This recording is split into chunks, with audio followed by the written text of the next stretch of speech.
Salut David, Salut Pierre, ça va? ça va très bien et toi? Ça va aussi?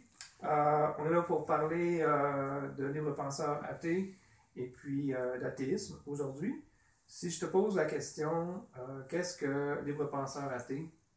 Eh bien, Libre Penseur Athée est une association qui défend les droits des athées et qui prône la laïcité. Nous sommes basés à Montréal, ici au Québec, au Canada, et notre association existe depuis 2010 ou 2011. D'abord, notre naissance, c'est dans un comité qui s'est formé en 2010 pour aider à l'organisation d'un congrès athée humaniste qui s'est tenu en octobre de 2010 et ensuite en 2011, on a formalisé l'association. Et nous sommes affiliés à deux associations internationales, AAI, qui est l'Alliance athée internationale, et l'ILP, qui est l'Association internationale de libre pensée. Et nous sommes affiliés, nous participons à une coalition locale qui s'appelle le Rassemblement pour la laïcité, qui prône la laïcité au Québec. Et moi, j'ai une question pour toi, Pierre. Oui. C'est quoi l'athéisme? L'athéisme.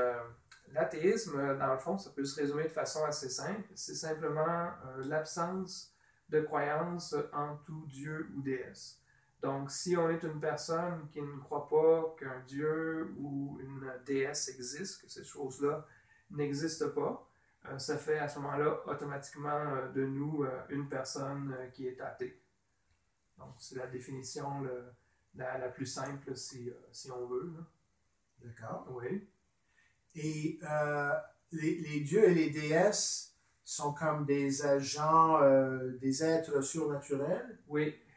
Et nous rejetons aussi toute croyance en d'autres choses de surnaturel. Est-ce que c'est vrai?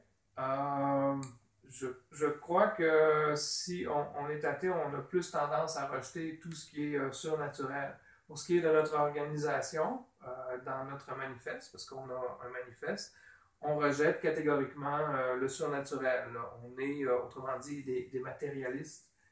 Mais je crois que techniquement, c'est possible d'être athée et peut-être de croire au surnaturel, ou c'est incompatible? Ce serait un peu incompatible, mais les gens sont capables de croire à des choses incompatibles, ça arrive. Okay. Mais pour être cohérent, un athée cohérent se doit de rejeter tout ce qui est surnaturel, je crois.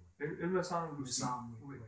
C'est pas raisonnable de rejeter une croyance en Dieu, mais continuer à croire en des fées, des fantômes, des bizarretés comme ça. OK.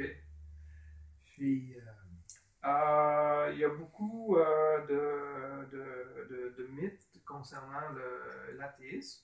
Il y a beaucoup de gens qui vont se dire, par exemple, moi je ne suis pas athée, je suis agnostique.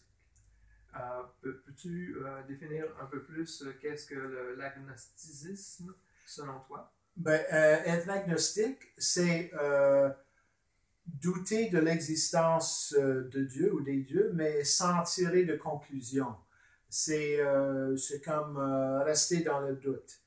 Nous comprenons cette démarche, mais pour nous, c'est un début de processus qui doit nécessairement aboutir à un rejet de ces croyances en Dieu ou en déesse. C'est-à-dire que nous ne sommes pas agnostiques. Pour nous, nous avons appliqué ce doute et nous avons tiré la conclusion que, bon, les arguments pour l'existence des dieux sont nuls, complètement vides, et donc il faut rejeter toute croyance en Dieu. Donc nous ne restons pas agnostiques, nous allons jusqu'au bout en disant, non, nous sommes athées. L'athéisme est une certitude scientifique, et par le mot scientifique, je veux dire une certitude hors de tout doute raisonnable. Il y a toujours des doutes dans tout. La science fonctionne sur des doutes. Mais des fois, on a suffisamment de preuves pour tirer des conclusions et dire, je suis certain, en dehors de tout doute raisonnable, qu'il n'y a pas de Dieu, il n'y a pas de raison de croire en des dieux. Est-ce que tu dirais qu'il y a deux types d'agnostic, celui qui est théiste et celui qui est athée? dans le sens que l'agnosticisme se définit comme l'idée que la connaissance de Dieu est inaccessible. Donc, on peut dire que cette connaissance est inaccessible en croyant en Dieu, ou encore, si on ne croit pas en Dieu, cette connaissance est évidemment inaccessible puisqu'on n'y croit pas. Ben, je pense que tu as raison, effectivement, Pierre. Je pense que je dirais que la plupart des agnostiques sont vraiment, si on gratte un peu, on trouve qu'ils sont réellement des croyants, des théistes, ou bien ils sont réellement des athées qui sont un peu paresseux, qui n'osent pas aller jusqu'au bout de leur démarche. Donc, il y a une certaine manque de courage intellectuel derrière l'agnosticisme, parce que finalement, la plupart sont soit vraiment des croyants, ou bien ils sont vraiment des athées comme nous, mais n'osent pas le dire. Oui, je comprends, parce qu'il y a souvent des menaces qui viennent assez vite quand on ose s'opposer à la religion. Souvent, les gens vont nous attaquer assez férocement. Donc, on peut comprendre qu'il y a des gens qui disent moi, je suis agnostique, donc je me place peut-être un peu entre les deux. Des gens qui craigneraient de s'affirmer athée.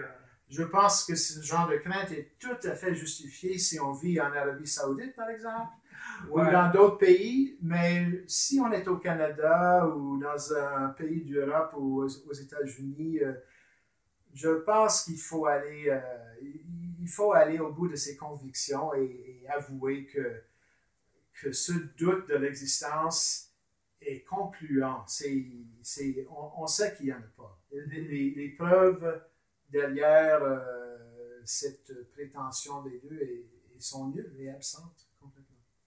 On l'a jamais vu, il semble ne pas être là.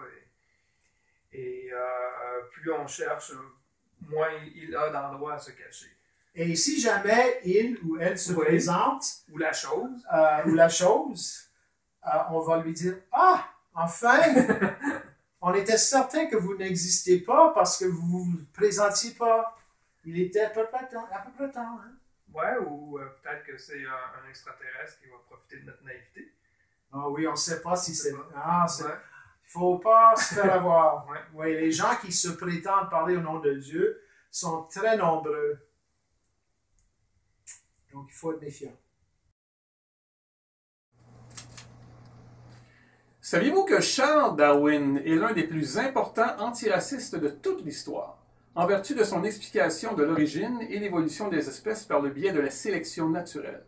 En effet, l'évolutionnisme, qui est à la base de toutes les sciences biologiques, implique une parenté certaine entre les êtres vivants ayant évolué à partir d'un seul être commun. Les diverses races humaines ne sont que des catégories inexactes ayant des frontières assez floues entre elles. Ce qu'elles ont en commun est grandement supérieur à leurs différences.